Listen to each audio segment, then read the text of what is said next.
Hello, my friends, and welcome back. Thank you very much for being with me again today.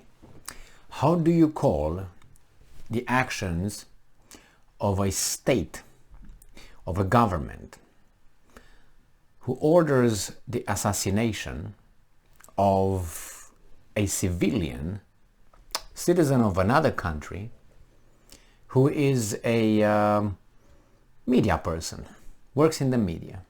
How would you call that? Would you call that assassination? Would you call it an act of terrorism? How would you call it? Well, if I were to tell you that this is what Ukraine did to Dugina, Daria Dugina, remember her? The daughter of Alexander Dugin, that ultra-nationalist guy in Russia, that individual, remember? When her car was blown up in Moscow, about a few months ago, and the Russians said it was Ukraine, and Ukraine said no, it wasn't. Well, now we have their masters, United States of America, coming out and saying, yeah, it kind of was some in the Ukrainian government who ordered that and conducted it. So how would you call the Ukrainians now? Is Dugina an active combatant, warrior, fighter? No, she's a civilian. You might disagree with her journalistic work or with some statements she made. Did she deserve to die? Why do you think she deserved to die? Why do you think Alexander Dugin would deserve to die according to the Ukrainians? He's a civilian. Is that an act of terrorism? Now, who is a sponsor of terrorism here? All right, let's get going with this article. This article is from the New York Times, trusted news outlet when it fits. When it doesn't fit, they are the corporate media. Remember, we got to use that thing. It's from October 5, 2022. It's written by Julian E. Barnes. And this is the title. U.S. believes Ukrainians were behind an assassination in Russia. Remember, the title is very weasel-like title. I've seen about 20 titles on this topic, and they say U.S. admonishes Ukraine, U.S. calls out Ukraine leadership, blah blah blah, Ukraine guilty of this. They are over there available. But these guys, they just believes, U.S. believes, doesn't believe. The intelligence services of the United States that we all trust in, since they found the weapons of mass destruction in Iraq, they came with a report. The report is not, I woke up with a hard on and I believe I'm horny today. No, it's not like that. Believes Ukrainians. What Ukrainians? Military, leaders. Who was behind? Ukrainians. Ukrainian government. You know, it's a difference if you say Ukrainians in general or Ukrainian government. It has a totally different meaning, okay? An assassination in Russia. Well, you can call it assassination, you can call it a terrorist act. No? Okay. Because if this was just an assassination, then I can think of other events, historical events that are called terrorist attacks, and no assassination, just terrorist attacks.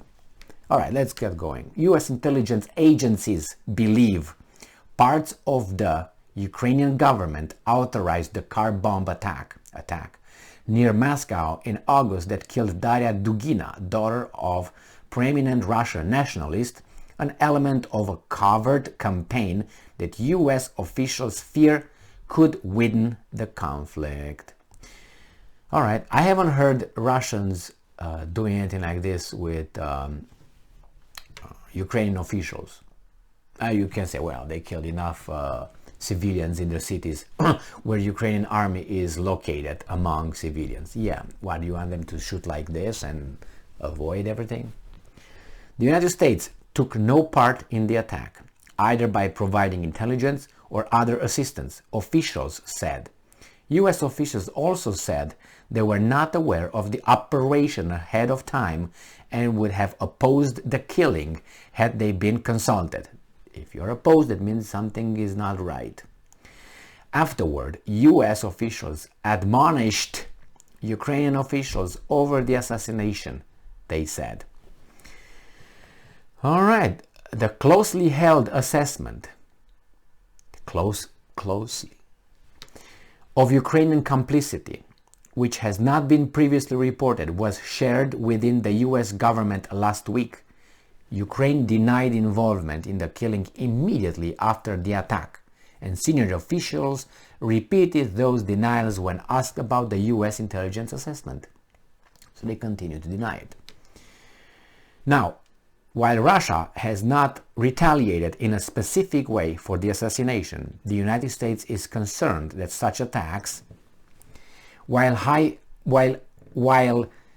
in symbolic value, so you kill a citizen, public person, as a symbolic value, has little direct effect on the battlefield that could provoke Moscow to carry out its own strikes against senior Ukrainian officials. US officials have been frustrated with Ukraine's lack of transparency about its military and covert plans, especially on Russian soil. That means they are from behind. That's what they want us to believe, not that the Americans are in full, total control. But you're going to find out how much they are in control, because this article reveals that, unbelievably. And since the beginning of the war, Ukraine's security services, that's like CIA, KGB, but when it's CIA is the good guys, when it's KGB are the bad guys, but they are in the same business, providing security to the state and doing anything that's necessary to keep us safe and the state, which includes talking to people and help them fly from balconies, you know what I mean? And this one was not able to fly either, I guess, John. Yeah, Tom, you're right. Next one. Which one is? I got time to get another one. All right, now, since the beginning of the war, Ukraine's security services have demonstrated their ability to reach into Russia to conduct sabotage operations. Do you mean killings? The killing of Dugina, however, would be one of the boldest operations today. You see what euphemisms? Operation, not terrorist attack, not assassination, a bloody and cruel attack. No. It's an operation. Imagine that this would have been done to an American, media person. I'm just saying, I'm not going to mention name. One from, let's say, former CNN, some that were just fired a few days ago. What do you think would happen? What do you think the New York Times would call it an operation, ability of the... Will they be so cool about it? Will say, well, Russia security services have demonstrated their ability to reach into United States territory to conduct sabotage operations. The killing of blah, blah, blah, however, would be one of the boldest Russian operations to date. Do you think would be the words used by... what's this? New York Times? What is it? The New York Times? Do you think that's this? It's not. It wouldn't be that. So that tells you the weasels. Okay. It says some U.S. officials suspect Dugina's father, Alexander Dugin, and brace yourselves, a Russian ultra-nationalist. That means a bad dude, right there. Not a Russian intellectual. No. That would have been if it would be the guy from the CNN. Would be intellectual and loving of. I'm not going to go deeper into that. Was an actual target of the operation, not of killing. Is just a target. You see how they make it not human? Target, operation, and then the operatives, the criminals who carried it out, believed he would be in the vehicle with his daughter. So let's go further, and it says here that US officials would not say who in the American government delivered the admonishments or whom in the Ukrainian government they were delivered to. So they know who's who and what's what. It was not known what Ukraine's response was. I think it was some of my middle finger here. I think that's all it was.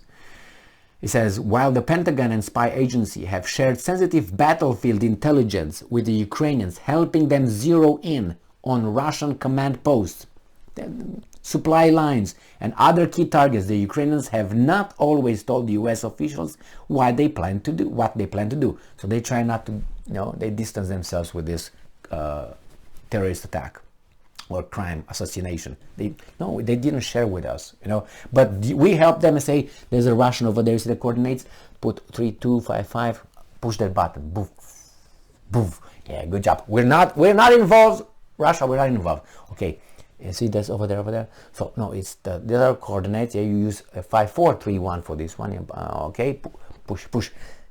Okay, you got this one. We're not involved. And we're supposed to. Okay, buddy. No, it's so. All right. So now listen to this. The United States have pressed Ukraine to share more about its war plans with mixed success. Earlier in the war, U.S. officials acknowledged that they often knew more about Russian war plans thanks to that intense collective efforts. Now we're going to find out about this. Cooperation has since increased between United States and Ukraine. During the summer, Ukraine shared its plans for its September military counteroffensive with the United States and Britain. You see, what I've been yapping here. These are the sponsors. It's their war. It's not Germany's, it's not Italy's, it's not France's. These are the collective West, the Anglo-Saxon model that Lavrov was talking about. And I'm not talking about people, I'm talking about the leaders who are in for other people's and interest. So, and then obviously Podolyak, advisor, the advisor to the Ukrainian president, reiterated the Ukrainian government denials of involvement in Dugina's killing. So they deny. They say that they did do all this, all that, but we don't. And they say this Podolyak denies all that, which is going to deny it forever, even though these guys come and say, hey, wait a second, what's going on here? So it says the Russian Domestic Intelligence Services, the FSB, blamed Dugina's murders on Ukraine's intelligence services. They knew exactly who that was. And now the US comes and say, yeah, it kind of was this, but we're not going to tell you exactly who. The Russians already told us then who organized it and with whom, with the help with whom, ran to Estonia, the two idiots and so on. That woman and that guy, former MP and tralala, traitor by the Russian standards and so on. So yeah, how do you call this government again? Doing justice? Okay, all right then. Then if this is justice, then the other player, if does the same thing, we're gonna call it the same way, right? Oh no, you say? Okay, of course that's the way it goes. I just showed you how these guys use, what kind of words they use for ultra-nationalist, and for the other guys, the operation, bold action, and the operatives and all that. If that would be reversed, Dugin would be an intellectual, and the other guys will be criminal butchers, bloody thugs, terrorists, criminals, blah, blah, blah. Thank you very much for being with me again today. Stay strong, stay smart, look for the truth, and be just.